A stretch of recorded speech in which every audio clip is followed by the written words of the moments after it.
from PRX. Friends beyond the binary, ladies and gentlemen, boys and girls, it's time for the podcaster that, like I say, like multiplex, complex. What about, like a noplex? I don't know what plex stands for. Usually during the very beginning of the podcast, I shouldn't look up words, but I don't know. What's that called at the end of a word? Plex meaning? I don't know. What's that called? Plex meaning. It's combined form, meaning having parts or units. Complex, many parts maybe? I don't know. Multiplex, multiple parts. Having parts or units. A simplex would be, what are the meanings of plex? A figure, a of given power. So in math, let's see here. Aren't you supposed to be starting to sleep? I guess I am. So yeah, you're right. Welcome to Sleep With Me.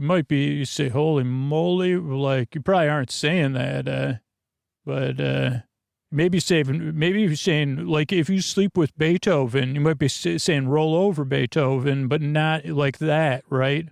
Because there was movies, I don't know, was that the 90s? There was a giant dog named Beethoven, and I don't know if that was the pitch. They said, what if you had to share your bed with a giant dog named Beethoven, and you say roll over Beethoven? So, not as big as Clifford. Great question. Not as big as Clifford the Big Red Dog, who was an imaginary giant red dog.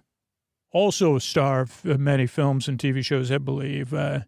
Beethoven was realistically sized. No CGI that I know of. I don't know. Was that the movie with that actor whose name, as soon as I was starting to say it, escaped me? Probably. It could be. That's embarrassing. But you know what's more embarrassing is I'm supposed to be introduced to the Sleep Podcast. If you're new, welcome.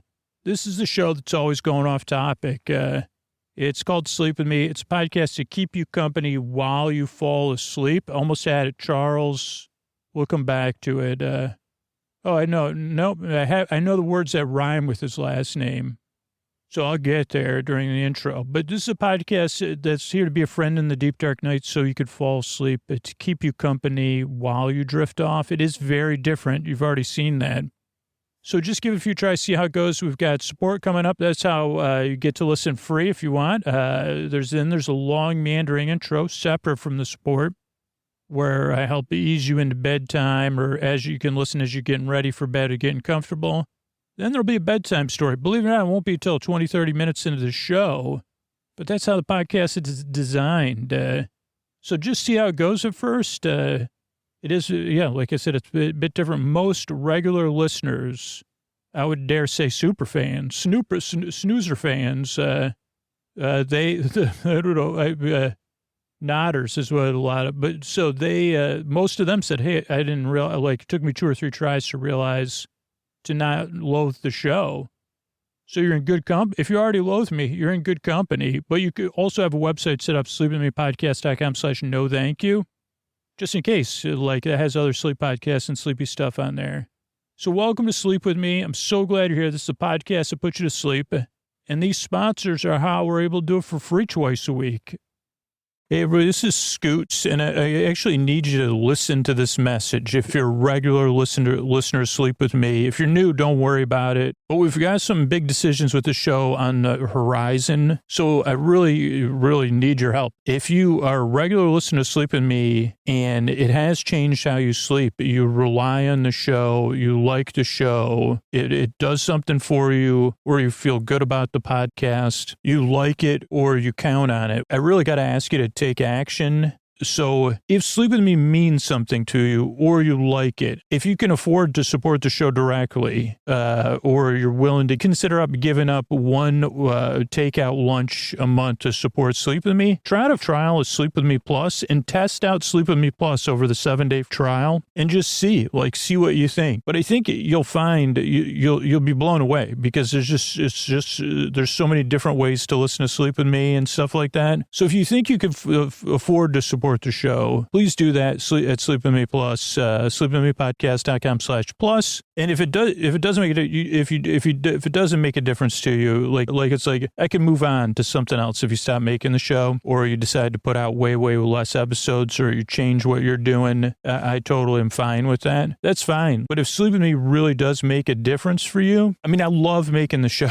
I don't like being direct because I usually get way more not nice emails when I'm direct about stuff. But I don't want to put out a message like 3 months from now and be like, you know what, we're changing things up and we've made some hard decisions. I want you to be a part of this decision-making process, because it's really like the other time Sleep With Me's been in this place. It's just taking being direct and saying, hey, if you care about the show, I need you to think about doing something about it. So think about it. And yeah, it'll be cool. Like I trust that there's enough of you out there that get so much out of this show because I've heard from you before. So yeah, check out sleepwithmepodcast.com/plus or take one of those other actions. And what do you say we get on with the show?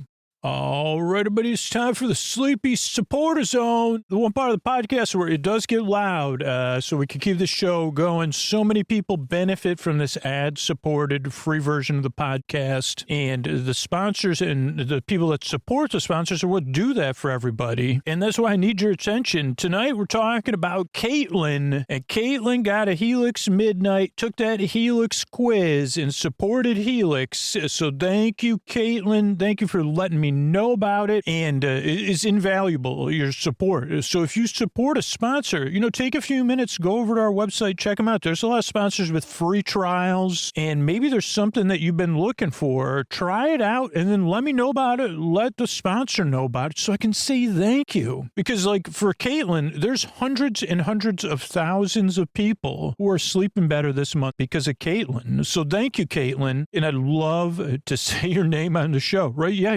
I'd love to. What's your name? Oh, boy. Let me know. Thank you, Caitlin. All right, the second part of the Sleepy Supporter Zone is you getting the support you need right now. If you're having a tough time, there's resources, international resources you could connect with right now in the show notes, and you're worth it. So use those resources, please. It's about being a part of positive change through our actions, learning more, taking action, not just saying Black Lives Matter, not just saying stop AAPI hate, not just saying support Ukraine, and so many other things, that we all have to choose. Hey, what am I going to support? Let me learn more first. You could do that in the show notes, or you could see what Sleep With Me, what I'm doing personally, and what some members part of our community are doing, but you could take other actions, too. But right now, Sleep With Me supports the Midnight Mission in Los Angeles, supporting people experiencing homelessness, the Trevor Project, all the life-affirming and life-saving work the Trevor Project does, and hand in hand, and all the work hand in hand does it, building community so it can be long-term peace and cooperation and love. So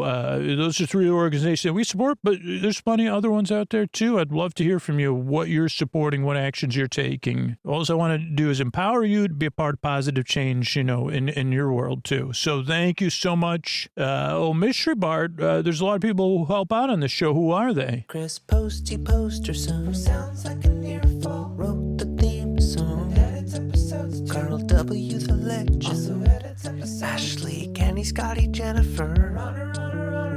Eric and the team at Astound are on the website. I am the Mystery Bard. I do the lullabies, yeah. I do commissions at jonathanmann.net. I'll write a song for you. Any reason at all. You can tell me the story and I'll make it personal. You see the kindness shine straight on through when the listeners form their own Facebook group. Keith, Stacy, Sarah, Julie, and Jennifer. These are your moderators. Get support dear Scooter on Patreon. Buy the merch and support the sponsors. You can find anything you want at sleepwithmepodcast.com. And we're so proud that we could dance. Rusty Biscuit, Lois, Anna like banana. Leah does the transcript. Thanks, Mystery Bard. Don't forget, if you want to get those sleep phones, most comfortable way to listen to Sleep With Me, just go to sleepwithmepodcast.com/sleep-phones and use Sleep With Me at checkout. Thanks, everybody. And what do you say we slow it down and get on with the show? Hey, are you up all night tossing, turning, mind racing, trouble getting to sleep, trouble staying asleep? Well, welcome. This is Sleep With Me, the podcast that puts you to sleep. We do it with a bedtime story.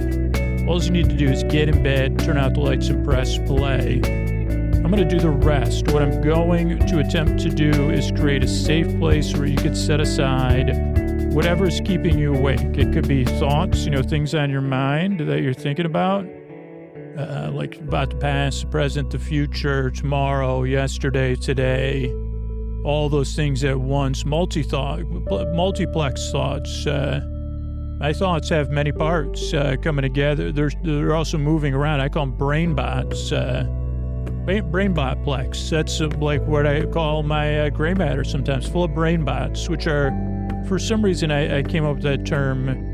Is it colloquial? I don't think so.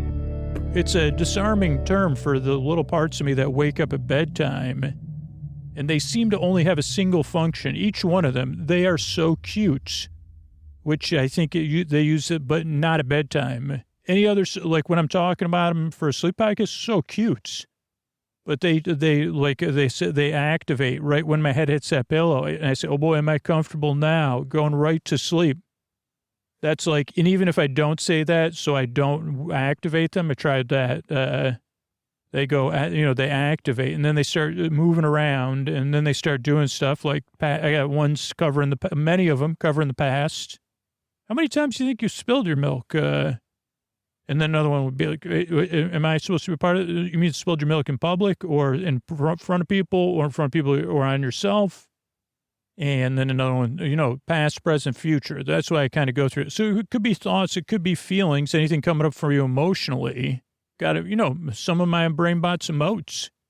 But really, they know how to activate they know how to cause me to emote. They have remotes to make me emote. Emotes, I like when I say emotes. They have the remotes that makes me remote. It makes me mispronounce things. So feelings could be physical sensations. Brain bots could be there too. Physical sensations, changes in time, temperature, routine, travel, gas. You could be going through something, have something coming up. Whatever it is, I'm here to keep you company and take your mind off of it. Because, for two reasons. One, and the only reason I list all that stuff is because I know what it's like in the deep, dark night. Last night was a doozy, and it was one of those ones exactly like I laid out. I did all my bedtime routine, was ready, was tired, and they said it's a no-go. And it wasn't even until I I even pushed it. I said, okay, if I tried to go to sleep now, I'd get 8 hours if I fell asleep fairly soon. But I'm not feeling that tired, so I'll keep reading till I feel tired. But I tried to sneak one by the old brain bots there. But yeah, they said it's not. Yeah. So I know how it feels, tossing, turning, mind racing, trouble getting to sleep, trouble staying asleep. And I might not know exactly what you're going through, but I could tell you, I'm pretty sure I can relate to one or two of the feelings. But here's the thing, even if I can't, there is someone listening. And I've been saying this a lot lately. I hope you become one of these people, if this podcast can help you, that you're leaning in right now. Because those people are in the future. Because those people are leaning in right now for you. And they've been through whatever you're going through. They know exactly how it feels. And they are nodding, or they're hugging their snuggles, or whatever, snuggling their huggles, or their soft things, or their pillow, or they're just thinking of you in a soft way and saying, yeah, it's not easy there. I know how that feels. And they also believe, just like I believe, you deserve a bedtime that has less rigmarole, that's less stressful, that you can look forward to or at least feel neutral about. That's the whole spirit of this show. It's to create a bedtime you can feel neutral about. Maybe look forward to and say, well, at least I got that odd man talking about nothing. It only took him 15 minutes to remember Charles Grodin's name. I did remember about 7 minutes ago, but no, probably not, because I just looked. It's only been 9:21 since I've been talking, and some of this will probably be edited out.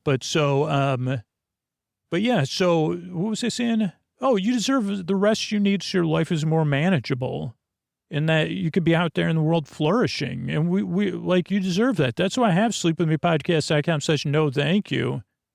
Like, I can save you the time of sending me a strongly worded email of your distaste in my taste, because you could just try out one of those podcasts and see if they actually help you get some rest.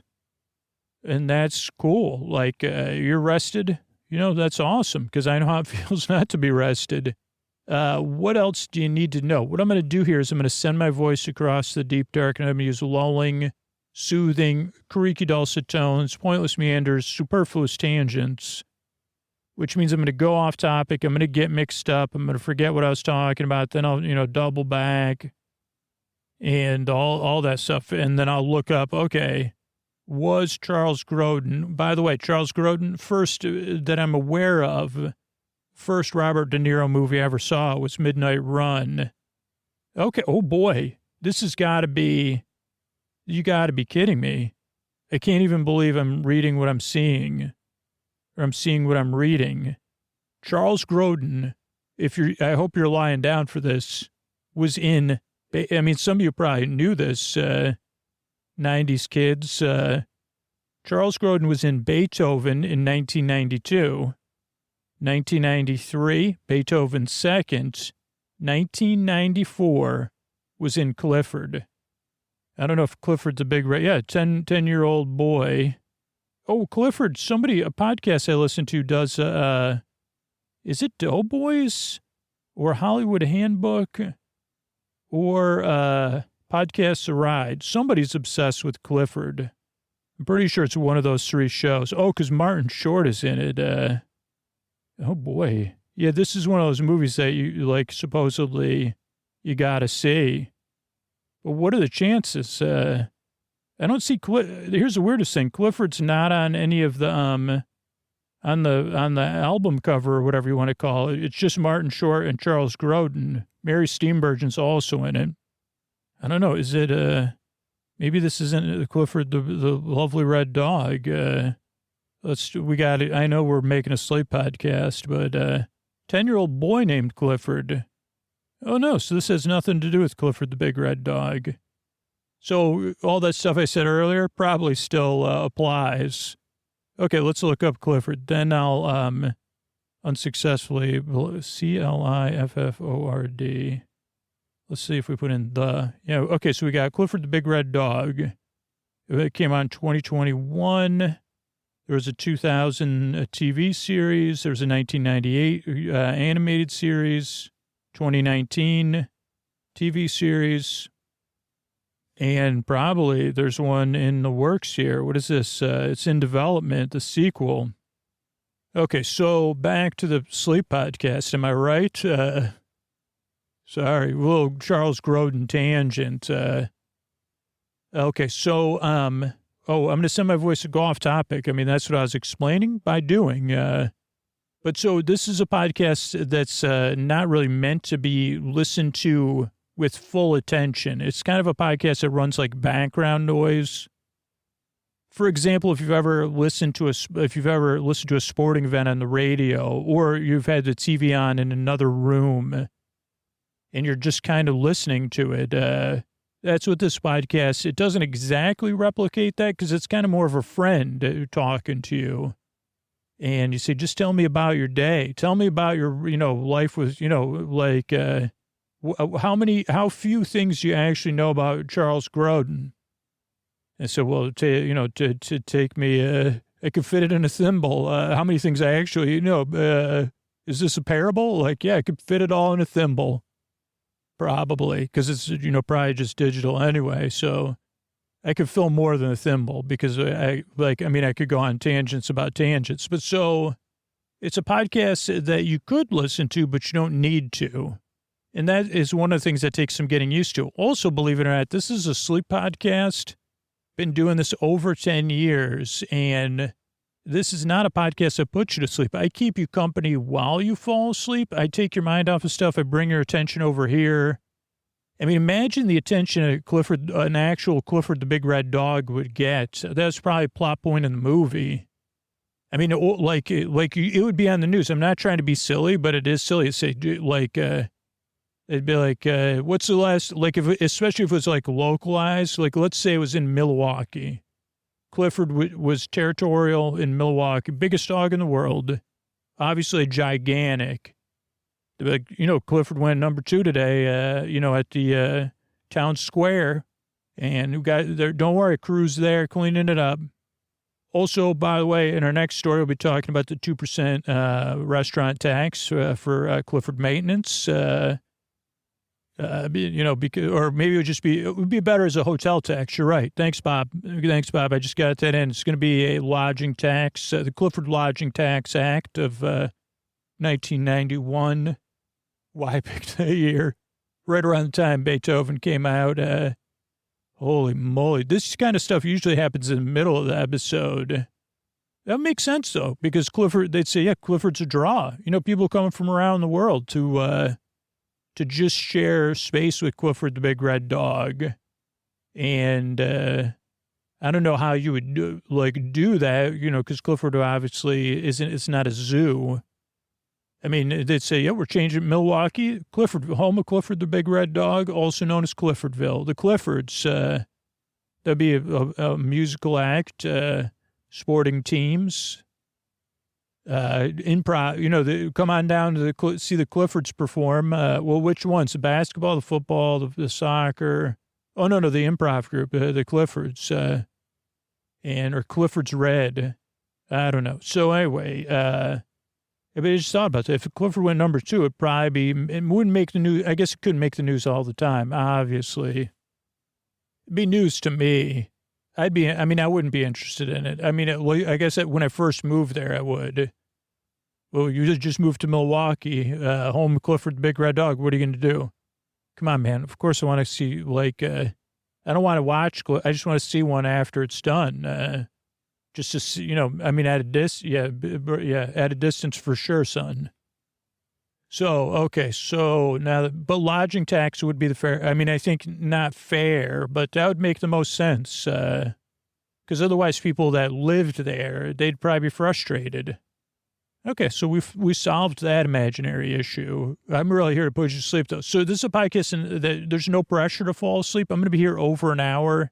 To be your boyfriend, your boar bud, your boar bestie, your boar burr, your neighbor, your boar bay, your boar bud, your boar bee, your boars, your boar bruh, your friend in the deep dark night, and keep you company while you drift off. But if you can't sleep, I'm going to be here to the very end. I wrote this story that's coming up.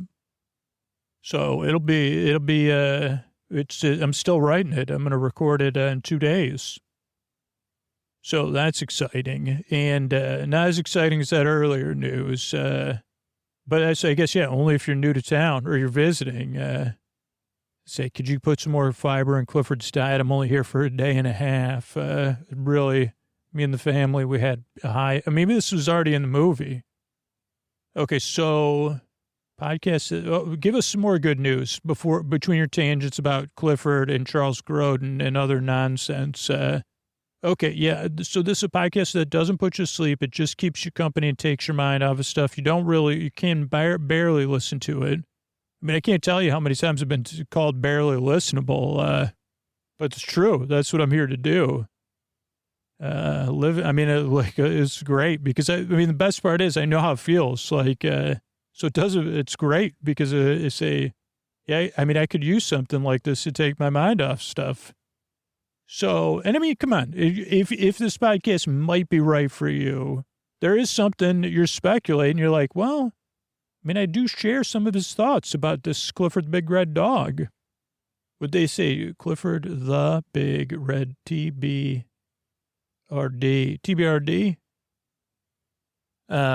T-Bird? So anyway, okay, so, what else do you need to know?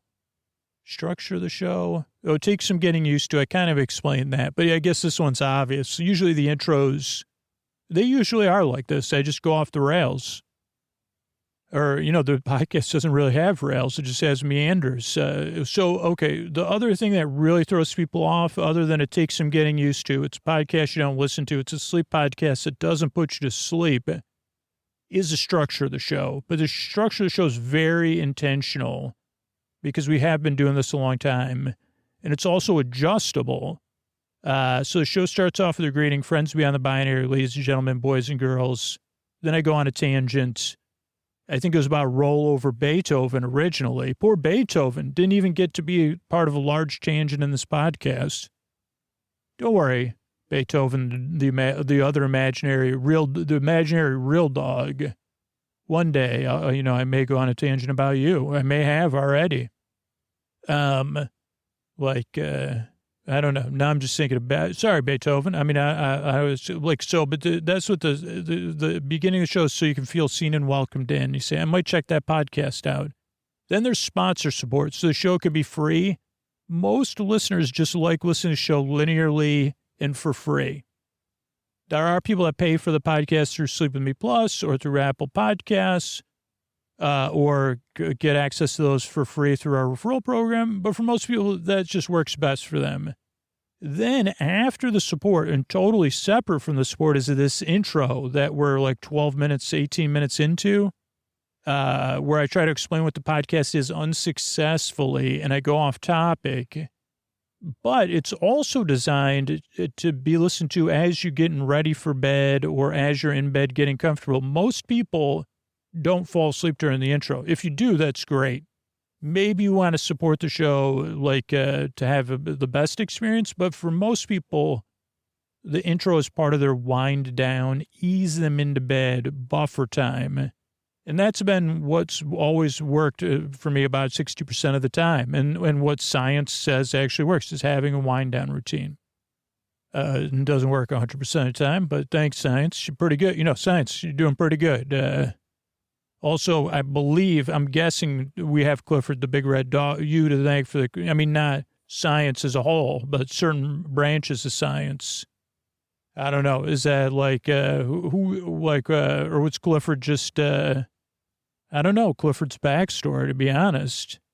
I think as a kid, we were just supposed, I don't know, like I remember being exposed to Clifford the Big Red Dog books, but I don't ever remember, like, how'd this dog get so big? And why this kid? I mean, that's probably what I said. How come this kid gets the dog? I want the big red dog. It's my first resentment with the kid, whoever the family that happened to be lucky enough to be blessed by the presence of Clifford the Red Dog. I mean, you could say that's a demidog. Holy moly. So this is one of those intros that this is for regular Sleep With Me listeners. What's up, right? This is what you come here for. This could be an all intro on its own. Oh, man, have I ever covered this stuff before in 1,240 episodes or whatever we've done? So, okay. So the intro goes on and on and on to ease you into bedtime. You could skip the intro, or you could listen to story-only shows, or you could listen to intro-only shows. But you could also try out having a bedtime routine, doing a chill activity while you're listening to it, see how that goes. Then there's support again, so the show could be free, paying for it's optional. Then is our story. I believe it'll be episode 4 or 5 of our episodic and modular series Multiplex. And then there's the thank yous at the end of the show. So that's the structure of the show. That's why I make the show. And it is different. I mean, but it's fun, man. Like being able to be barely listened to while I ramble about this stuff is important to me because I know how it feels. And I don't know it doesn't feel great. And I just want to put you at ease and barely put a smile on your face. And I'm not going to achieve that for everybody. I know. But I mean, think about I'm sure that was a plot. I think that was a plot in Beethoven, like having to pay all those, cover the costs. I mean, can we get 0.5 of that, lodging tax or lodging fee, to the family that owns Clifford Estates? Okay, great. Done deal. That's direct. Okay. 1%. Okay. Well, I don't know. We'll have to discuss it off the air in my imagination. Okay, so I'm so glad you're here. I work really hard. You're in a nice drive. And so do a bunch of other people. So really, I really am glad you're here. And I'm really glad those of you that keep coming back. Those of you that are asleep, you're looking great. All those pets out there listening, don't worry. If I was a pet, I would feel the same about Clifford that I feel about Clifford's family. So, how come they get it? Whatever. But I'm sure there's more well-adjusted pets out there. Like, I'm just happy as I am. I don't need to be Clifford the big red dog. It probably comes with a lot of stuff. Then Scoots will write, one day Scoots will write an imaginary autobiography by Clifford. Clifford. It ain't easy being big. That would be too obvious. The Clifford story. Big red slog. The Clifford story. That one would be too much of a downer. But, it could be. That could be Clifford's caretaker or whatever. I don't know. All I know is I'm glad you're here. I really hope I can help you fall asleep. Thanks again for coming by. And here's a couple of ways we're able to do it for you for free twice a week. All right, buddy, this is Scoots here. If you're new, you don't have to listen to this or worry about it. But if you're a regular listener, maybe you had the same experience I had when I tried to make the show, which was like, how come there's not something out there that sees how I'm feeling in the deep, dark night? And so I decided to make Sleep With Me because I said, is anybody else feeling this loneliness, this inability to turn off, that needs a distraction and a friend, that needs a podcast that puts you to sleep? And so I made Sleep With Me. And the reason we asked for support for the show, whether it's supporting the sponsors or supporting the show directly on Sleep With Me Plus, is because over 120 hours per week of work goes into the show right now. And in the past, I did as much of that as I could myself, and that was never sustainable, right? So if you do count on it, supporting it, just make sure it'll be there for you. So your action kind of, make sure Sleep With Me will be there for you, but a lot of other people too. Kind of cool bonus. And if you sign up for Sleep With Me Plus, you get everything organized in the way you want to listen. You get story-only episodes. At certain tiers, you get all intro episodes. You get all-night, extra-long compilations. You get bonus shows and exclusives that might not fit in this main feed, and you get ad-free full episodes, of course. But you also get that peace of mind and that joy of participating in something. I don't know. You say, "Wow, I'm glad this is in the world because I needed it." So if any of that appeals to you, think about supporting the show at sleepwithmepodcast.com/plus. That's sleepwithmepodcast.com/plus. But thanks, and those of you that are hearing this have supported the show in the past, thanks a lot because the show's here because of you. And this isn't. I know not everybody's in a position to support the show, so I totally understand that too. And that's a great thing, again, for the people that do. There's people that would love to support the show, but they can't. Or there's people that would love to support the show, but they're just kind of stuck or whatever. So your support supports the show for them too. So thank you so much. All right, everybody, Scoots here. This is our episodically modular series, Multiplex. It is, I think the main character will fill you in on everything you need to know because they're telling, I'll let them tell their own story. But this is episodically modular. I believe this is episode 4. But you can listen to this in any order because the main character, whose name eludes me, Wyatt, will catch us up on everything. So then episode 1, 2, and 3 are kind of like prequels. You say, oh, wow, those came out after episode 4? Kind of like, those other movies. Or sometimes now they just call it whatever the title. And then, you'd say, whatever. So you could listen to them in any order. These are meant to put you to sleep. That's what episodically modular is, kind of say, hey, you could listen to it in any order. If you do want to listen to it in order, that's fine too. And we could even pretend this is really the 4th episode. It's the best place to start. You know what I mean? I'm just here to keep you company and to keep you, to put you at ease. Now, this has been a week of Antonio discussions. Holy no Antonio. I feel like I should go to San Antonio with Antonio. Because his name came up, listeners were asking, how long has Antonio worked for the show? When was the first time he worked for the podcast? And I'm laughing because I had no idea, and I still have no idea, even the year. And I know he won't tell me because he's so generous and kind that he just smiles, like he's just smiling right now. He knows. Because he would say, if he was me, he'd say, only feels like 50 years, though, Scooter. It hasn't felt like a day over 1,000 years. It's been Sisyphean, my work with you. Those are the kind of things he's really laughing. But yeah, people asked about that. I didn't have the answer. I did honestly answer what a pleasure it is and how much Antonio gives, how little he receives, but he doesn't believe that. He really believes he receives a lot by giving. That's why he's so happy. I mean, that's why he's exuding joy. But also, Stephen loved that when my mind was blown when I saw you on the challenge. One of the great product placement moments of my entire existence. And I was glad I wasn't the only one that got a kick out of it. So I don't know who talk about. I don't know if that is synergy, because I don't think it was the same companies, but synergistic maybe. I mean, it was synergy in some sense because, I don't know, made me feel like pure synergy, like not like that song, but not that song. I wonder if this is a deep cut, but who's that? Michael Eisner, because I think that song probably came out in the same time. Michael Eisner probably mistakenly is known for like using the term synergy. Like, did Michael Eisner ever dance in his office to the song Pure Energy, singing Pure Synergy? That would be a thing, Pure Synergy. Okay, so I was trying to set up the fact that Mr. Antonio Banderas, our Hollywood announcer's here to announce the series now. So, friends beyond the binary, the ladies, the gentlemen, the boys, the girls, it's time to multiplex. Swish, click, movie sounds, yeah.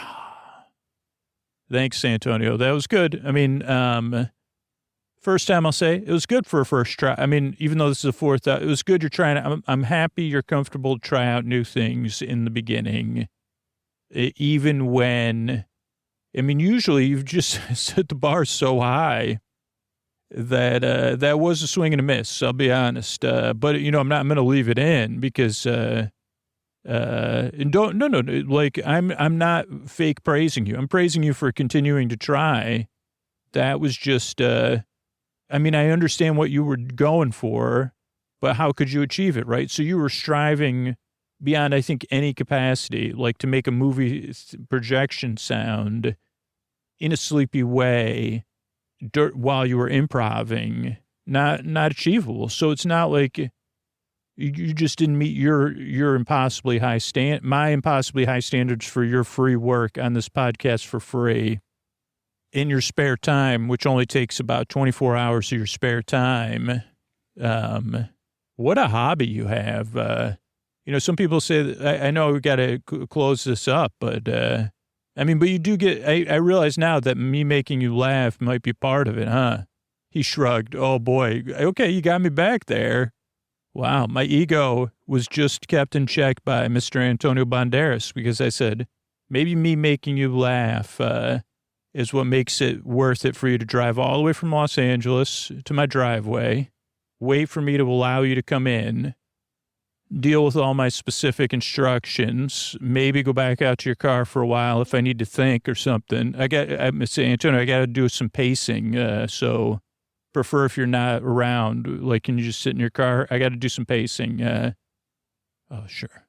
And then, record for a few minutes, then be silent for a while. Then maybe we play a board game. Toppling Towers is what's on the schedule for today.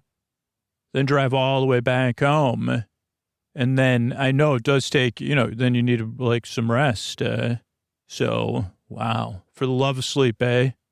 Okay, that's Mr. Antonio Banderas, and this is Multiplex episode 4. Thanks, everybody. Evening, everybody. This is Wyatt here recording this story. I don't know where you're hearing this in what context, but this is an amazing story. Instead of an ordinary adventure that turns amazing, it's an amazing adventure to be ordinary. That's why I wanted to tell the story, because people thought that some of the extraordinary things I did, like even to a small audience with my public access show that gained fame and some of them that, I don't know. I want to just talk about how high flyers could become plain, if that's even possible. But it is, to go on an amazing adventure, to be one among many. That's what drove me to tell this tale. also the fact that people said, how'd you get that interview? Like, who is the performer? And I said, oh, it's all real, man. All real. That's what I'm telling you now. So I have two friends, Josie and Santos, and a fourth friend, a third friend that makes four of us, a corncob kid, Boyd. Now, Boyd, has become a member of our quartet, or whatever they would say, whatever Roland would call it, our group. Boyd, the corncob kid, myself, Santos, and Josie. Now, we had started this adventure that at this point, when I'm telling you, it's kind of like now in the time I'm recording, this is a pretty normal thing to go on an interactive, interpersonal adventure, whether it's a room you got to get out of or some sort of immersive theater. But this was back when we were kids, when this thing wasn't really a normal thing. And, but we thought at the time that we were a part of something like that, because we had gone into a mall that had been closed for a while in search of Julius J. Juice concentrate. The mall had been closed. The corncob kid Boyd had discovered a cache of concentrated Dr. Julius J. Juice, the juice place that used to be in the mall, where people would go and get a juice. I don't know. I never had one, I don't think, but it was like, I always think it was milk and orange juice mixed together, but Boyd said it wasn't and that it tasted good. But our thought was, Boyd could sell it on what would one day become the internet. This time it was just bulletin boards online, but that we could sell the concentrate, and that legally, morally, ethically, it was fine, because the store had been closed, the mall had been closed, both companies were out of business, that this was abandoned, like refuse, but because it was canned, it was also good to sell. And so we tried to sneak into the mall and get the Julius J. Juice concentrate, which would have enabled me, I think, to go to school at a pretty high, well-known university, because I didn't get the scholarship I had anticipated I was going to get. But we didn't want, also Santos and Josie also had scholarships, and they didn't want to, we were trying to, dodge any trouble. Then we got in the mall, and we found that the World of Cutlery, or Wilanda Cutlery, whatever it's called, the person working there needed help, and they needed help getting back an item that had been taken from the store. And we're more than happy to do that. But that's when things got interesting, because one, what's somebody doing working at Cutlery, the World of Cutlery, when the mall's been closed for a long time, right? That doesn't make any sense. But we kind of went with it. We also got a couple of cool things, a couple of utility items, and a couple of samurai swords. And because we returned the implement, like a high-end, I don't know, we never asked if it was like a ceramic or carbon or a conundrum or something. It was a conundrum. But they had the being that had it, the puppet, is what we thought, or an animatronic, a mobile animatronic, mobile puppet, I don't know, robot. It was shaped to look like something wrapped in ace bandages that had been aged, right, or paper like toilet paper. Someone who would be called a mommy, but not quite a mommy. Maybe they would be on display, but this was more filmic. It wasn't like historical. Doesn't make any sense, does it, Boyd? That doesn't make any sense. It doesn't. That's why we said, oh, this is part of some sort of immersive theater. That's why the store's on, somebody's work, human being was working. That's why this thing is talking and making noise. We finally caught up with it at Hickory Dickory Dock Farms, where, it was in a cooler. And I think that's where we left off. This thing, we returned the things to Color World, and this puppet said it needed our help. And that's when we're like, okay, this has got to be some sort of quest, right? And we said, okay, that makes sense. It's a quest, like some sort of theater quest that people pay a lot of money to go for. Maybe they're just doing testing. Might as well lean into it, right? Maybe we'll get the Julius J. Juice, which we still needed to do, the concentrate, get that back to the truck, sell it, but whatever. So what we had done is like scooped this puppet up, or it was not a puppet because it was moving. So it was a remote controlled animatronic. That's kind of where we left off. And we had it in like a painter's tarp, and we were carrying around. It said we needed its help. And I'm not sure exactly what, like I told you last, but, we said, well, usually when we go to the when this mall was open and we go to the movies at this mall, we would go to the store that sells all types of things, including candy and soda, as well as RX type things, or Band-Aids or Vaseline or, whatever, shampoo.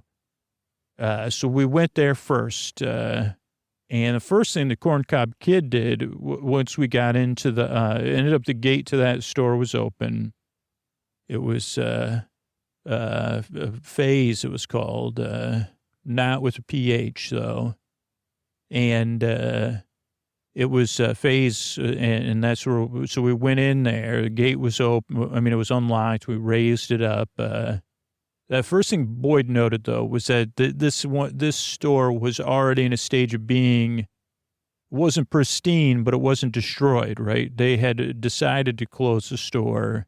So some things were packed up and some weren't. But right in the entrance was a pallet jack with a pallet with a cardboard box on it. And Boyd said, that's perfect. We could stack the juice on here. And then we said, well, we could put mommy. We could put her on there. It was a female mommy. And so we did that. And we said, okay, perfect. This will make it easy to move around the mall. We'll go get the juice. And we tried to find Ace bandages, right? And we couldn't locate Ace bandages. We couldn't locate anything. Everything had been packed. A lot of stuff had been packed up and put away or sent off to another phase before they closed down. So I guess you could say the plus was we got the pallet jack and a way to transport mommy. The downside was, because our goal here was to I think one of the things we were told is that, hey, if you have to help me put me back together, a bit like Humpty Dumpty, but due to deterioration, she had started to fall apart. So we had one piece, like from a display of anatomical parts. And we also had a dried out summer sausage that happened to be about 3 or 4 feet long. I don't know how long. Normal size of, not good with distance, 2 feet, which were two of the things that were missing from this. Because again, we're looking at this like you have to solve this. This is a puzzle or mystery. You have to solve piece by piece, a bit like a video game. So we started, and we were all in on this, right? As long as we could get the Julius J. Juice, which Josie happened to say, wait a second, we're going to need something to also these things are interlocked. We could use cups to interlock, like in the joint areas, because I think we were going to, the only other idea was, what are those things called? Pipe cleaners. Maybe we needed both, which would be easy because back at this time, there was always a pipe store at the mall too. But cups, and then Boyd said, we'll get the cups at Julius J. Juice. So that was great. We said, okay, we still need something like an Ace bandage, which you wrap around, or stronger than toilet paper. Obviously, toilet paper's not going to work. And Santos said, the sock store. like, what about yarn socks from the sock store? Socks and scissors. We'll get some scissors. And then I said, I got scissors on my utility device. Or maybe Boyd did. I don't know. So we could, and then we said, wait a second, the sock store's on the way to Julius J. Juice. So we'll get the socks. Great idea. Then we'll get some cups. We'll also load up the pallet jack full of Julius J. Juice. And we were doing a lot of talking. Now the mommy wasn't saying anything. Obviously figured they got to conserve the batteries. It's just a part of a puzzle. Probably has a limited, I don't know how they even did memory back then for these animatronic robots or whatever. Okay, so we go to the sock store. Now, you might be listening to this not believing, because there are, what do they call them nowadays? Novelty socks. This was different. You could get some novelty socks at this shop, but this is a real sock store. So you could get yarn socks made from, different wool socks, yarn socks, fancy socks, argyle socks, also sock puppets, other sock-related items. Right next to a hat, there's more than one hat store, and I'm like baseball hat store. This one was called Caps, next door to the sock shop. The sock hop, sock hopping around. I don't know. Sock hop, I think it was called. And there's even a diner in the mall, believe it or not, too. Okay, so we grabbed a bunch of socks and we started cutting them into tubes, and actually Josie and Santos kind of took over, and they said, this is going to be perfect. We just need a couple cups. We're not even going to need pipe cleaners because the socks are so thick, and we'll put them around the cups, put around the summer sausage or the piece of anatomically correct display. So we headed to Julius J. Juice and division of work. So Boyd and I started, we removed the cardboard box with Mommy in there, and then we started loading up containers of concentrated Julius J. Juice. And as Boyd said, these were already boxed up, ready to go. And we stacked, we weren't able to take all of it, but we stacked it pretty high, tested it out so we could move it. Meanwhile, Boyd and Josie were working on the mommy, and mommy had been silent the whole time, maybe in some battery saving rest mode. We didn't know at this, but we were figuring this again was a puzzle. And part of us, and sure, we debated a lot of the stuff. Of course, there was dissent. Let's not get the juice. Let's get this over. What if the people watching the game, but the juice was too, the juice concentrate in the end was too valuable. And I couldn't say no. And again, because it wasn't taking, it was there for free, just left behind and forgotten, salvageable, that I felt comfortable and said, no, we can take this and we could debate it. Also, we already have the person that works at the World of Cutlery. We're helping this thing or helping them we're doing our best. So we loaded up the Julius J. Juice. When we came out, it was pretty hilarious, what Josie and Santos had done, because then you had something that before that looked like a leftover prop from a science, like a natural history museum section, or a modern day display, a seasonal display, autumnal seasonal display, but that had been left out too long and it started falling apart. But they had reassembled it, so it actually looked a bit like a sock, because the socks weren't all, mildewy or whatever. They were new socks. So it was like a giant sock being, or nowadays you see this where people put yarn on stuff, like on parking meters or poles or I don't know what they call that. Knit IRL.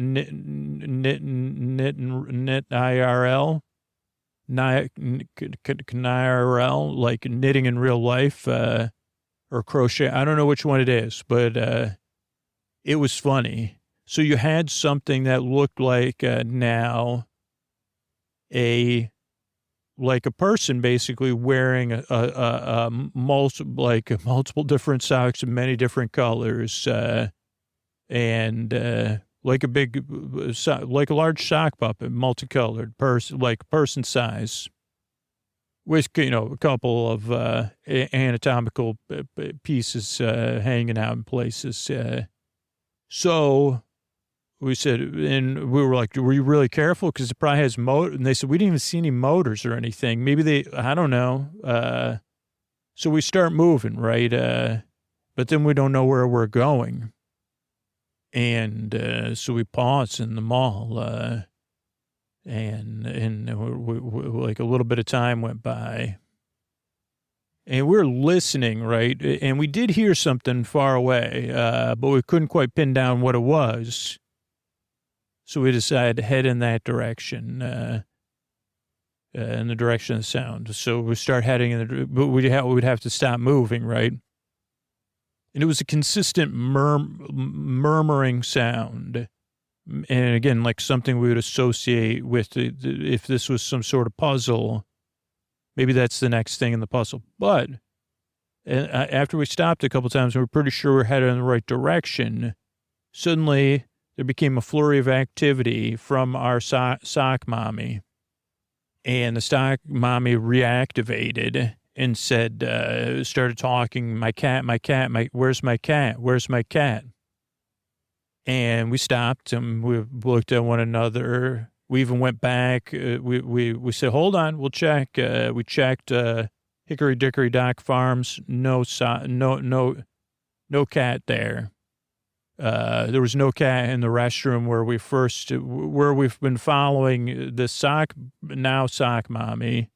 No cat. We said, we don't know. What do you mean? I need my cat. I need my cat. Can't go home without my cat. That's what the sock said.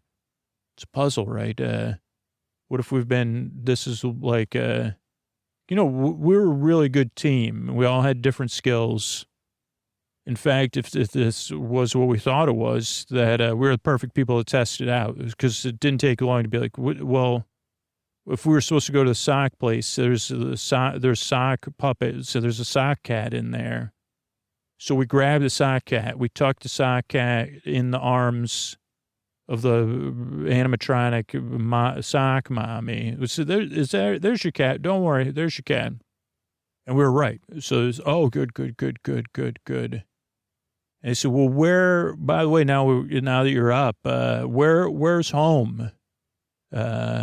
And there's a long backstory here, which I'll try to summarize because it's incredibly convoluted, because it wasn't based on real history. It was based on fiction. But it was this basically the backstory of this sock mommy was that she was a sorceress. She was from the Valley of the Sorceress. This was a long time ago in the region known as Egypt, right? The fictional one. I mean, within Egypt-based, mommy-based fiction. Now, her story was that she was incredibly powerful. She was a leader. She was a queen. And she had ruled the land in fairness and kindness, but with power. And we said, well, where's your home? We tried to get her to get to the point. It didn't happen. So then she went on, like, trying to think of the shortest way to explain it. Learned all of this magic back then. I mean, again, this is fiction, right? There was magic and power. Some people liked her, but, the people that had the most, because she kind of tried to even things back out, they didn't like her, right? And the people that had fiefdoms of power before she came into power, that maybe lost those fiefdoms, they didn't like her. She loved her cat. Obviously, that's part of the story, because we had to find a cat. And at some point, her cat decided, or she seems to believe it wasn't the cat's choice, to go visit the place, the big litter box in the beyond. And she didn't like that because she said, this is my cat, this is my best friend. And, she said, I'm going to use some of these powers that I'm not supposed to use to say, hey, once my cat uses that big litter box in the beyond, come on back. And so she did that. Now, it's funny because we had heard, Boyd was like, I'm on, alt.starwars.fans, and there's this wild fan theory, absolutely most ridiculous thing, that was how the Vader of Night became, once was named, this kid named Anakin, a Jedi, and that's what, and we were like, yeah, that's not how you become the Vader of Night. It's not by... No, it's got to be different than that. But Boyd's like, yeah, it was on one of the news groups I read, whatever.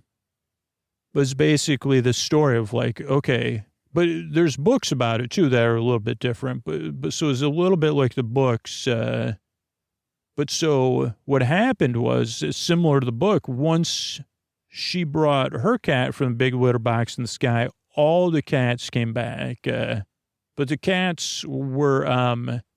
they weren't just looking for meow mix. And so there became this great... Now, remember, this is like a fictional story we were being told.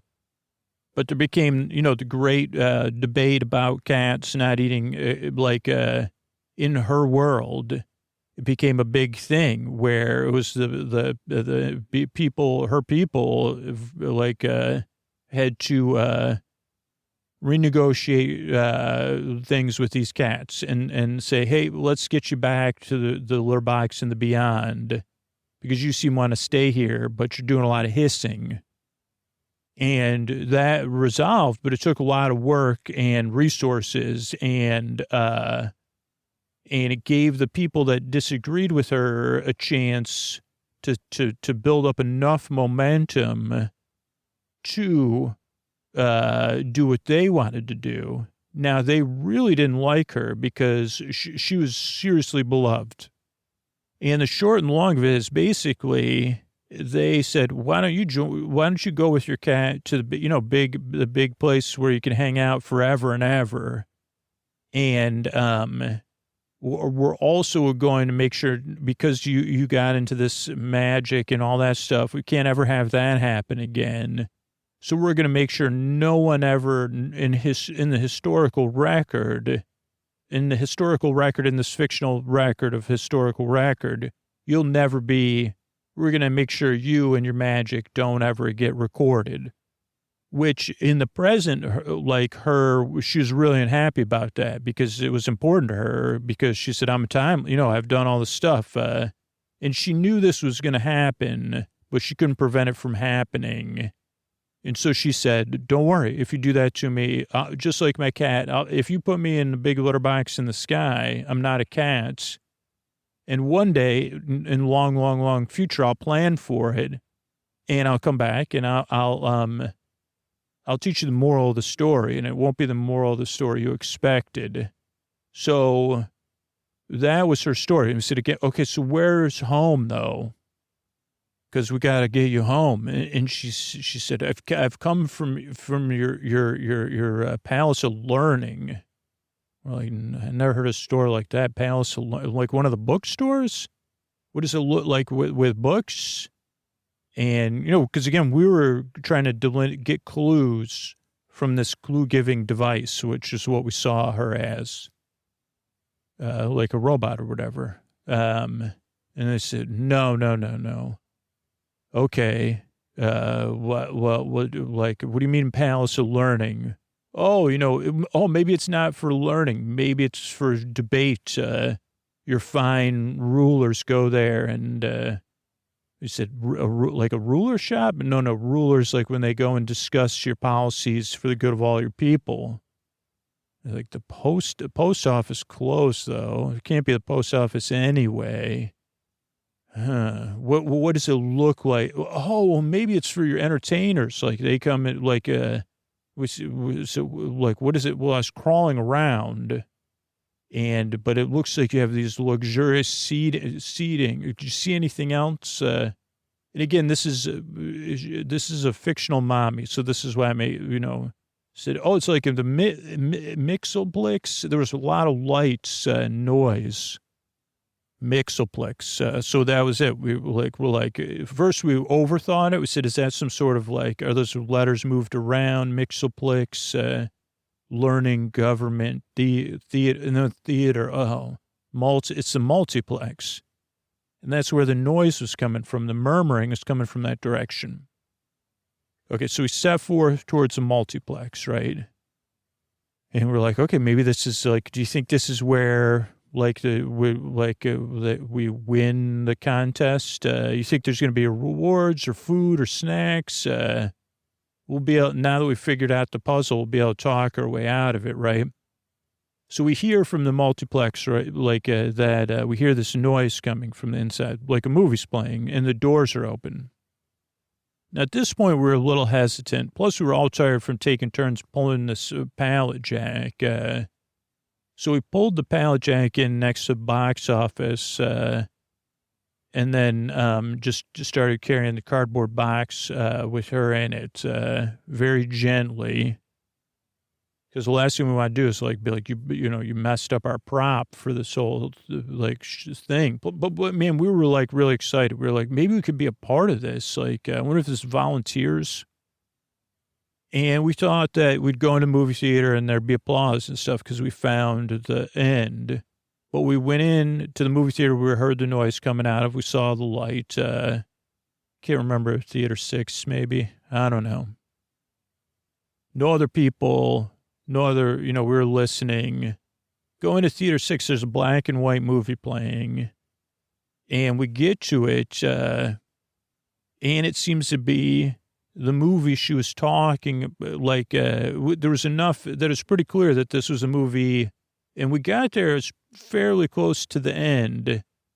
And this was the part where, so this was that was her backstory. So the movie takes place in a different, not our present day, but another present day, time, I don't know, England 1930, and I don't know, like a time of adventure in a fictional movie where they have discovered where she was waiting to be discovered, where they had said, while she'll rest here, while her spiritual essence is at the big cat bowl in the sky or whatever, drinking from saucers of milk. This is where we'll keep all her records sealed off from the world. That's what her rivals thought. But she knew one day, far in the future, people would come discover her, and that then she could return. I think there was a couple of things missing in her plan because actually in the movie, it doesn't work out for her. So she had a plan. One day, adventurers that predated Indiana Jones, but in the same vein, would discover her resting where she was supposed to rest. They would take all of her relics out, eventually work hard to uncover how it worked, including some of the magic, because she left clues. And we were like, are we supposed to be watching this movie for clues or not? And then she would return, and she had a couple different plans, and her cat would return. That was another part of her plan. But she would come back, ideally through, I think she was either going to come back in old fashioned physical form, which was kind of like what she was doing right there. But once she did that, then she would go into how do I say this? So the main character in the movie is professor type, and then there's an adventurer type. And I know there's other movies, but this one, the professor type has a child, that's just a kid. And then I think her plan was, maybe I'll like become an internal imaginary friend of the child. And then when the child grows up, then I'll be able to return and do everything I wanted to do, like second chance, like that movie Fabulous Friday, but a little bit different, but basically may or may not understand me because it was an older movie, right? But what happens is, of course, the professor and the adventurer figure that out. And in the movie, they also, with a vigorous group of townspeople, figure that out. And then they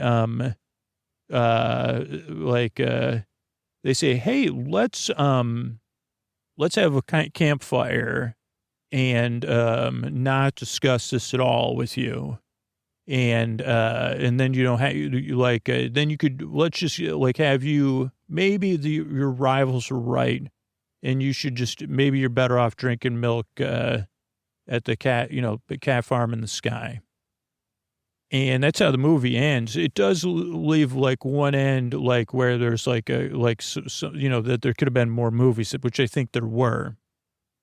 And then the movie ended, but it after the credits, it started over again because we were kind of just waiting around for the most part, and I guess watching the movie. And then we said, okay, you're home. The movie started again. Now the one thing we noticed, or we didn't really notice it the first time, was that she wasn't in the movie, right? So the second time the movie starts playing, she said, you got to get me back home. So these two things are happening at the same time, but I'm talking about them separately. At some point, we noticed she was missing from the movie, right? So that was one of the lights that went on. Oh, she's supposed to be in the movie. She's not in the movie.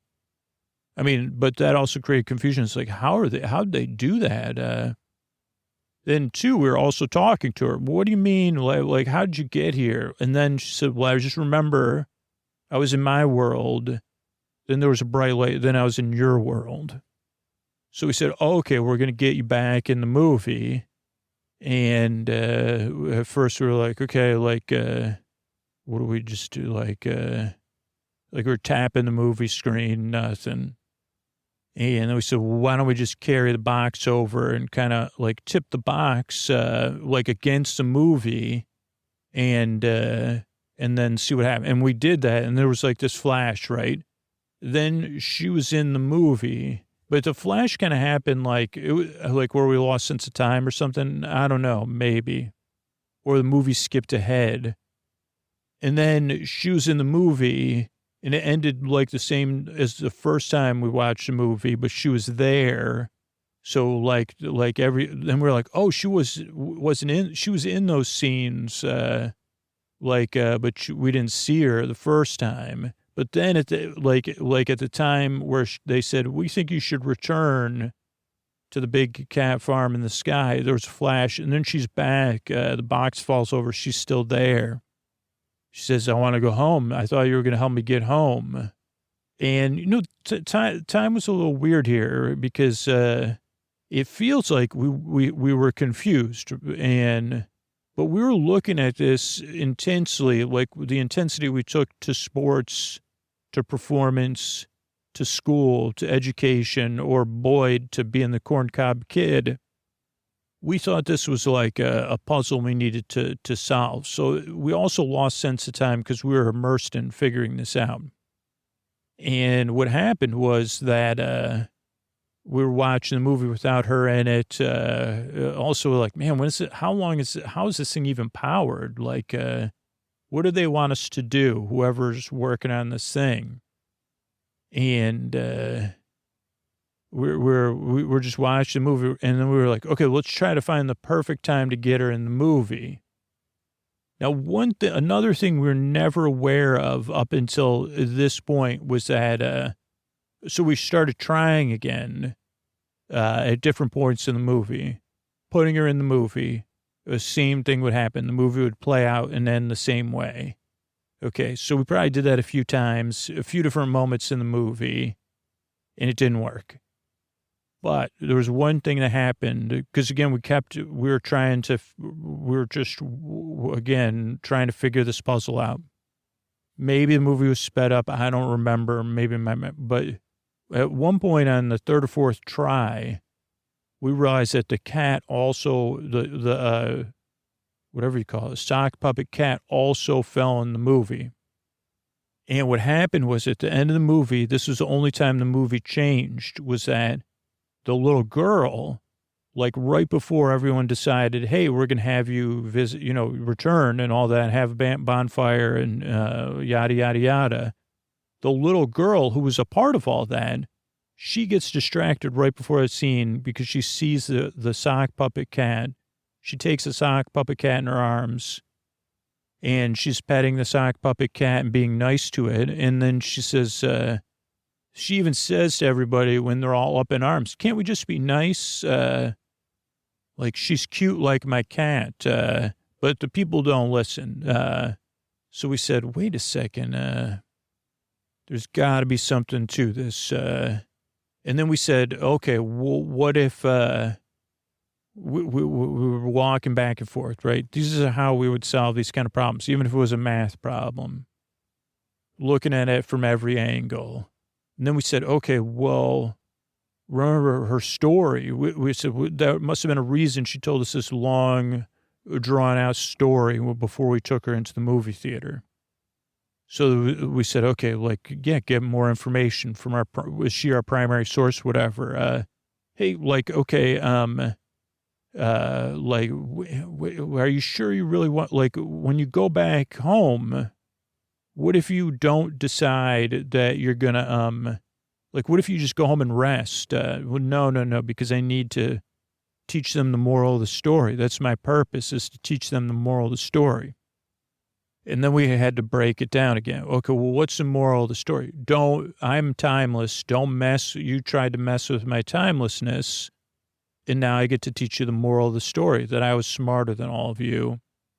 And, like, you should have never decided that I wasn't timeless. And, yeah, that's the lesson. And we said, there's not a lot of historical, even in movies, there's not a lot, that's not a successful thing. And she goes, well, whatever, like, that's what we're going to do. That's what I want. That's what I'm going to do. And so then it took a while. And then again, two things happened at the same time, which I'm going to tell you separately. One was, we said, well, what if, we kind of was like, what do you really want? Do you want to teach them a moral, or do you want to be timeless? Do you want to be remembered forever in a positive way? And I think part of this was seeing the little girl holding the sock puppet cat. Or do you want to teach them the moral of the story? And then I think Boyd said, the best teaching of the moral, if you want to be the teacher of the moral story, but realizing you don't need to be the teacher of the moral story. Like Boyd said this, like his uncle said it once, or his aunt, the best way to teach the moral of the story without teaching it directly is living well. And she didn't respond to that. And we said, okay, so what if you could be timeless? And so then another theory we had during all this was like, what if a movie on loop, like now that we realized we could change something in the movie, was like some sort of time, like contained time travel, right? We could put her back in the movie at any point. And because we accidentally put the cat back in the movie, that was the first time, at the right time, it changed the movie. It didn't change the outcome. But so we had these two theories, like, if she goes in the movie in a way that is like with a different intention, and like we figure out, so we decided, like, again, to work on her design to be more like the sock puppet, right? Like, if we get them both in there together as a duo, what would the little girl do? What would the people do? Like, she just wants them, like, so we kind of got some paint. We ran some errands.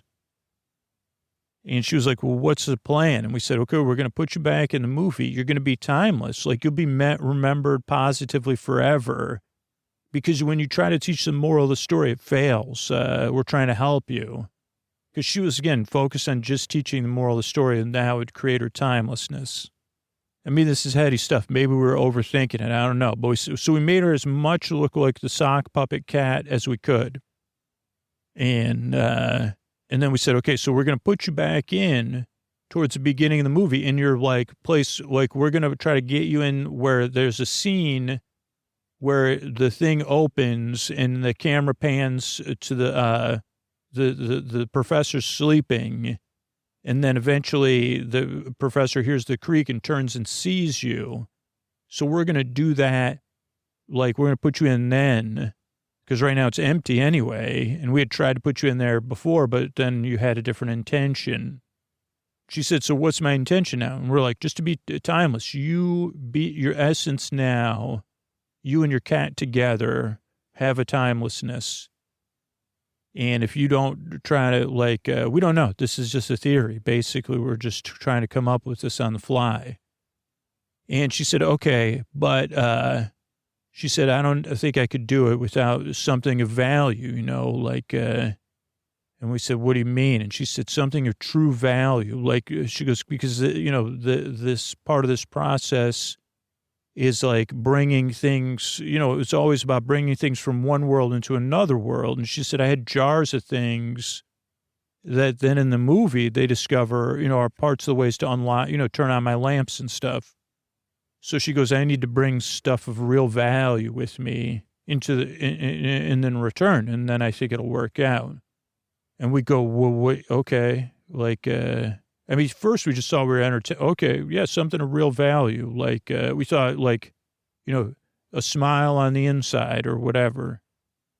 And so we said, okay, well, these socks are pretty valuable. Would you want our samurai sword? I don't know, I got $10. She goes, no, you have these containers of value. I've heard you talking about them. Containers of value. She goes, the jars of the valuable concentrate of goods. Whoa. You want to bring the Julius J. juice into the movie with you. Oh, is that what it is? Yes, your jars of valuable juice, the doctor's juice. I want to bring that. And then we kind of felt like, okay, we got to say yes to this, because it was like, okay, we are being observed, right, by whoever's running this game. And they've caught us taking the juice. So at first, you know, I mean, I was a little embarrassed. I said, yeah, it's fine. Okay, great. Also, there was like tons of other juice back at the juice place. I mean, we only had a few cases. So then we enacted the plan. Now, you might be asking, like, how is any of this possible, right? And again, I think it's a little bit foggy with time. But it did seem real, and I think there was a part of me and a part of each one of us that knew something else was at play. But it was also, like, at the time, I think it was easy for us not to notice that, because it was just so cool to be a part of something so cool. And even getting called out by whoever was running the game, it was kind of like, okay, well, I guess we got to do this. Like, so then so then it took a little bit of work, right? Because we had to load everything. Luckily back then the theaters did have a stage. So we load everything on the stage.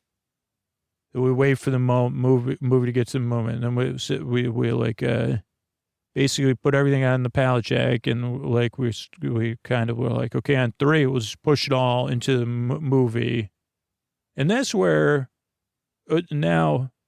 things got beyond interesting, I'd say, because we did it right at the time. There was a flash, and then suddenly the movie changed. So we thought we had won, right? Because the movie became an animated, in color, commercial, like for like a breakfast cereal. And at first, luckily, it was looping over and over and over again. Otherwise, we wouldn't have noticed it at first, because it was such a change in tone and volume. This high energy commercial starts where the mommy, is a part of an advertisement for a breakfast cereal featuring her and a new cereal. I mean, which sounds so weird because it's like just supposed to have the flavor of tropical juices, including the official, like, Dr. Julius J. Juice, who is in the commercial, the professor sleeping as Dr. Julius J. Juice.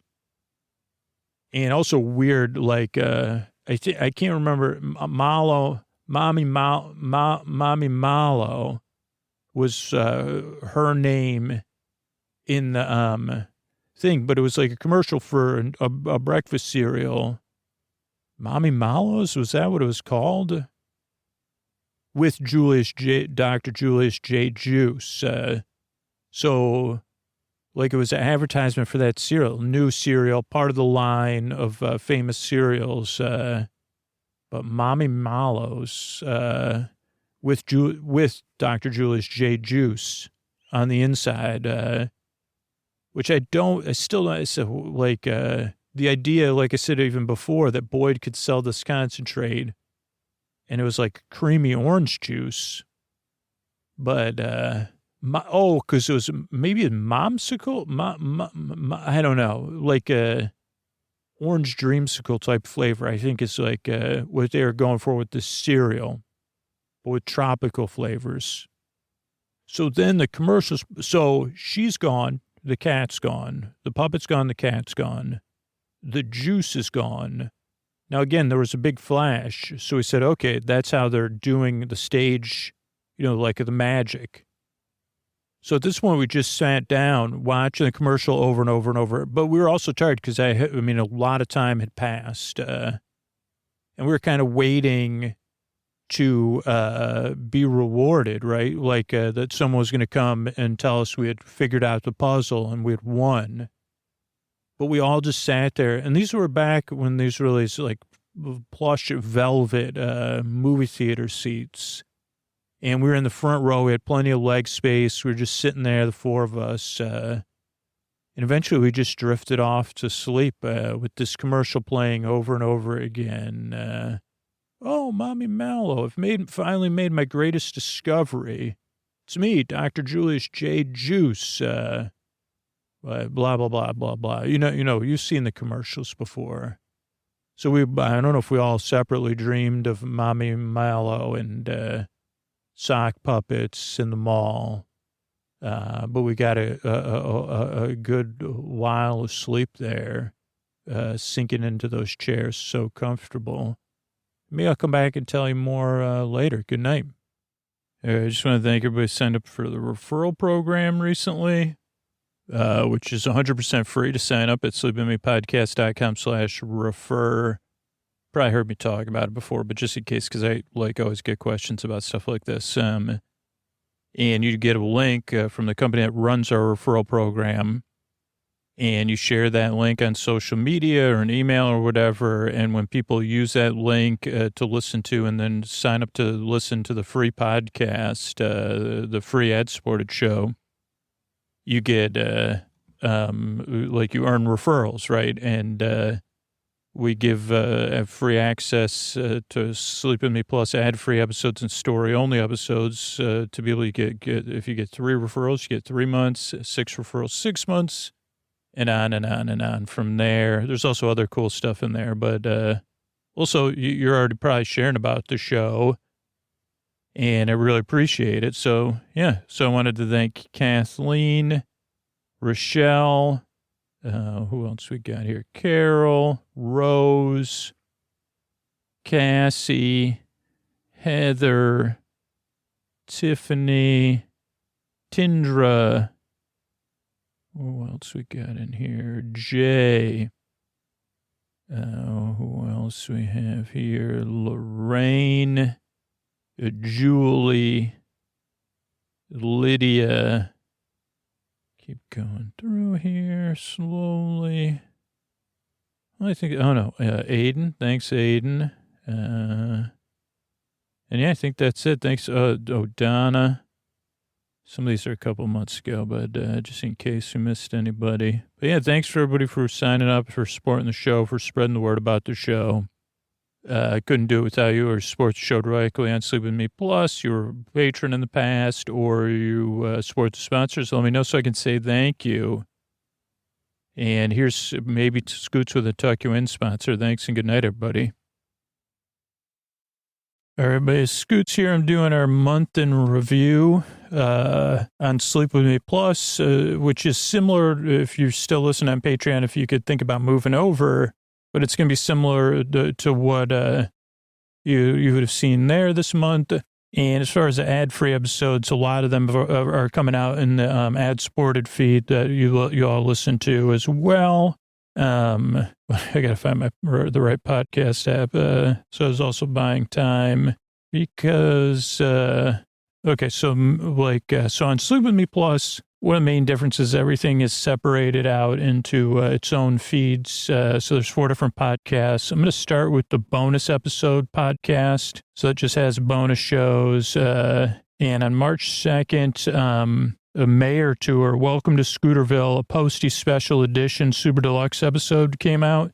These are really cool. They come out on a couple Saturdays a month, and these are something that's just been really important to me.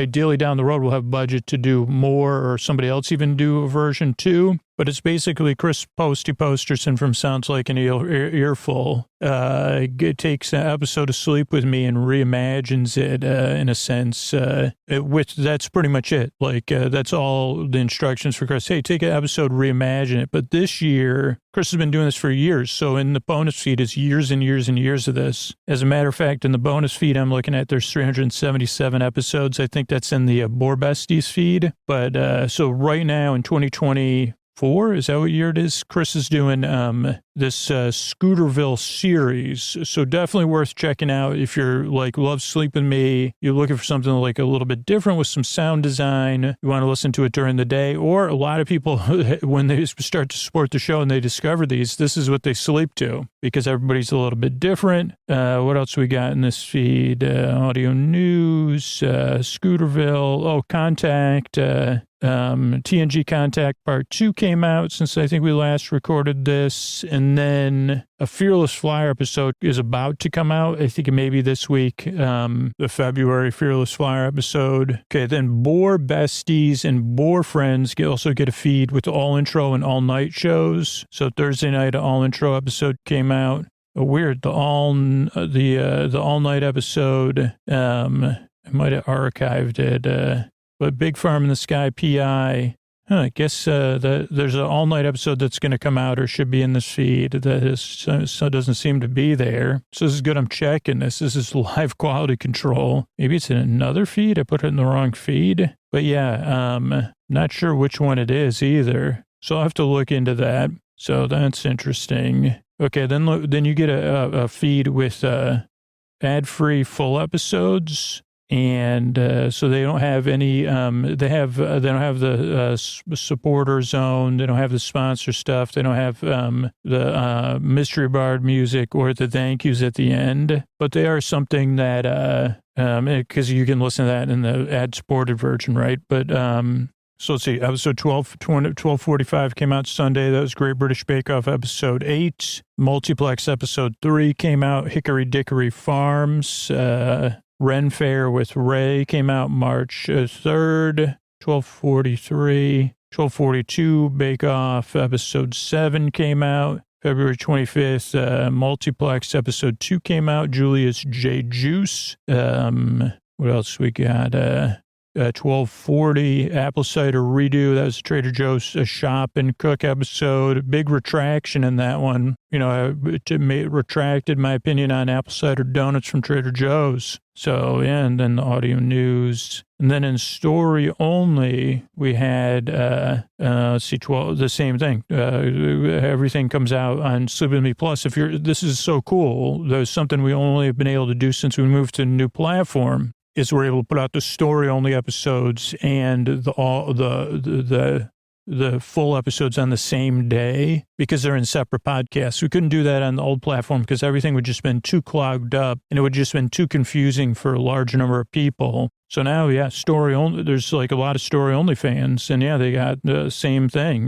Great British Bake Off 8, Multiplex 3, Ren Fair with Ray, Great British 7, Multiplex 2, Trader Joe's Shop and Cook, Apple Cider. Then Dessert Week, Great British Bake Off, whatever, episode 6, Multiplex 1, Wandering Towers, board game unboxing. So yeah, that's everything that came out this week. I don't have my calendar in front of me. I've been working really hard at the planning calendar, and we got some exciting stuff coming up to sleep to. That's so exciting, you don't need to listen to it. What do we have? Multiplex 7 I recorded yesterday. Started writing Multiplex 8 today. These are a couple months away, but the Guild, the web series of the Guild, we did the part of season 1 of that, and we're definitely going to do season 1 of that. And probably season 2, maybe go on. I don't know. Maybe do season 1 and season 2 and take a break. Those will be coming out late spring, early summer. I came up with 2 new ideas for random Tuesday episodes. One with other plush friends, a pillow pet, and then another one that would be called the Marble Vagabond. And those were episode ideas that came out of intros. Neither of those has been recorded, though. Those intros were recorded. The Marble Vagabond intro will be in part 2 of our coverage of the movie Bring It On. What else have we recorded? We did I guess in the last month, we did an episode called Willy Wonka Interactive Experience, Immersive Adventure, which I was really happy with. And that's going to be a new genre of Sleep With Me style show of poorly run immersive experiences, like the one like that kind of got a lot of press, and we got to work on the audio for something very similar, but it was called the Willy Wonka experience. Also not a very high budget experience, but at least it had audio from Scoots or a narrator like Scoots. So that'll come out late spring, early summer. And then our crossover series, we got 3 episodes done, episode 2, 3, and 4 from season 1. So that'll be coming out this spring too, and summer. So yeah, that's everything right now. And thanks so much. If you're listening to this, a free feed, it'd be great. If you think about supporting the show at sleepwithmepodcast.com/plus. This enables us to do everything we do. And those of you that support the sponsors, we also really count on those of you that just spread the word about the show. So thank you for doing that. And that's it. Good night, everybody.